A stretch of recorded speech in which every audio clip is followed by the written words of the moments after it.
السلام علیکم ورحمۃ اللہ وبرکاتہ۔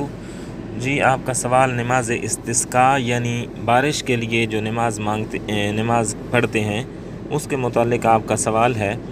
تو اگر قحط سالی ہو جائے، می نہ ہو رہا ہو، تو اس وقت مسلمانوں کو چاہیے کہ ایک دن تجویز کر کے سورج نکلتے ہی پرانے کپڑے پہن کر عاجزی اور زاری کرتے ہوئے آبادی سے باہر کسی جگہ میں نکلیں، اور وہاں پہ ممبر بھی ہو سکے تو رکھا جائے، نہیں تو کوئی چیئر وغیرہ کا ہی بندہ بندوبست کر لے، کیونکہ سیدنا ابن عباس رضی اللہ تعالیٰ عنہ فرماتے ہیں کہ رسول اللہ صلی اللہ علیہ وآلہ وسلم پرانے کپڑے پہنے آپ صلی اللہ علیہ وآلہ وسلم نے پرانے کپڑے پہنے، خشوع اور آہستگی سے چلتے ہوئے، عاجزی اور زاری کرتے ہوئے نکلے اور نماز استسقاء کی جگہ پر پہنچے۔ تو سیدہ عائشہ رضی اللہ تعالیٰ عنہ سے روایت ہے کہ صحابہ کرام نے آپ صلی اللہ علیہ وآلہ وسلم سے قحط سالی کی شکایت کی تو آپ نے عیدگاہ میں ممبر رکھنے کا حکم دیا۔ جب سورج کا کنارہ ظاہر ہوا تو آپ نکلے اور ممبر پر بیٹھے، اللہ کی بڑائی اور حمد بیان کی، پھر فرمایا، تم نے اپنے علاقوں میں قحط سالی اور بر وقت بارش نہ ہونے کی شکایت کی ہے، جبکہ اللہ تعالیٰ کی طرف سے تمہیں حکم ہے کہ تم اسے پکارو اور اس نے تمہاری دعا قبول کرنے کا وعدہ کیا ہے۔ پھر فرمایا، الحمدللہ رب العالمین الرحمن الرحیم مالک یوم الدین لا الہ الا اللہ یفعل ما یرید اللہم انت اللہ لا الہ الا انت الغنی ونحن الفقراء انزل علینا الغیث واجعل ما انزلت لنا قوتا وبلاغا الی حین۔ تو سیدنا انس رضی اللہ تعالیٰ عنہ فرماتے ہیں کہ رسول اللہ صلی اللہ علیہ وآلہ وسلم نماز استسقاء کے علاوہ کسی دعا میں اپنے دونوں ہاتھ نہیں اٹھاتے تھے، آپ نے دونوں ہاتھ اٹھائے اور انہیں دراز کیا حتیٰ کہ آپ کی بغلیں بھی دکھائی دیں۔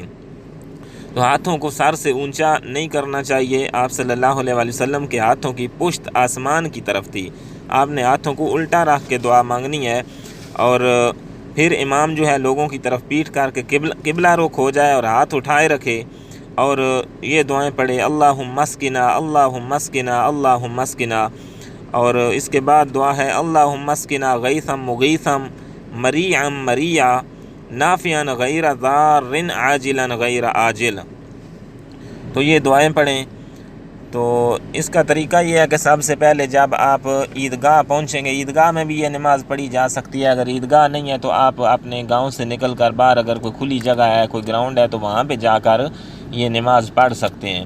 اس کا طریقہ یہ ہے، سب سے پہلے اس کا خطبہ دیا جائے گا، ممبر وغیرہ رکھا جائے گا، اور خطبہ دینے کے بعد پھر 2 رکعت نماز پڑھائی جائے گی عید کی طرح۔ پہلی جو رکعت ہے اس کے اندر 7 تکبیریں کہی جائیں گی، اور دوسری جو رکعت ہے اس کے اندر 5 تکبیریں کہی جائیں گی۔ جس طرح عید کی نماز پڑھائی جاتی ہے، اسی طرح 2 رکعتیں آپ نے پڑھانی ہیں۔ 2 رکعتیں جب آپ پڑھائیں گے تو اس کے بعد پھر 2 رکعتیں جب مکمل ہو جائیں گی، اس کے بعد پھر امام صاحب جو ہیں وہ دعا کروائیں گے۔ تو دعا کروانے کا طریقہ جیسے میں نے پہلے کئی احادیث کی روشنی میں آپ کو بتایا ہے کہ ایک تو قبلہ رخ آپ کا منہ ہونا چاہیے، آپ کی ہتھیلیاں جو ہیں وہ نیچے ہونی چاہیے، اور جو پشت ہے ہاتھوں کی وہ آسمان کی طرف ہونی چاہیے۔ دوسرا طریقہ یہ ہے کہ جو چادر وغیرہ آپ نے اوپر اوڑھی ہوئی ہے اس چادر کو آپ الٹا کر لیں، جیسا کہ نبی کریم صلی اللہ علیہ وآلہ وسلم سے ثابت ہے۔ چادر الٹی آپ نے اوپر کر لیں، اور جو دائیں سائڈ ہے وہ بائیں کندھے کے اوپر ڈال دیں، اور بائیں سائڈ دائیں کندھے کے اوپر ڈال دیں۔ یہی طریقہ ہے نماز استسقاء پڑھنے کا۔ تو اس کا مقصد یہ ہوتا ہے کہ اللہ پاک سے بندہ اس لیے یہ چادر وغیرہ الٹی کرتا ہے اور اللہ سے دعا کرتا ہے کہ یا اللہ اسی طرح تو ہمارے حالات بھی پھیر دے، یعنی اب ہمیں بارش کی بہت زیادہ ضرورت ہے، ہمیں تو بارش عطا کر دے۔ تو انشاءاللہ اللہ تبارک و تعالی اگر آپ سچے دل سے خشوع خضوع کے ساتھ نماز پڑھ کے اللہ سے دعا کریں گے تو اگر قحط سالی ہے تو انشاءاللہ اللہ پاک اپنی رحمت کی بارش نازل فرمائیں گے۔ تو یہ جو عید کے بعد اس 2 رکعتوں کے بعد دعا ہے، یہ اجتماعی دعا مانگنا ثابت ہے۔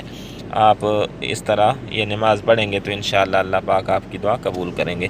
واللہ تعالی اعلم بالصواب۔ السلام علیکم ورحمۃ اللہ۔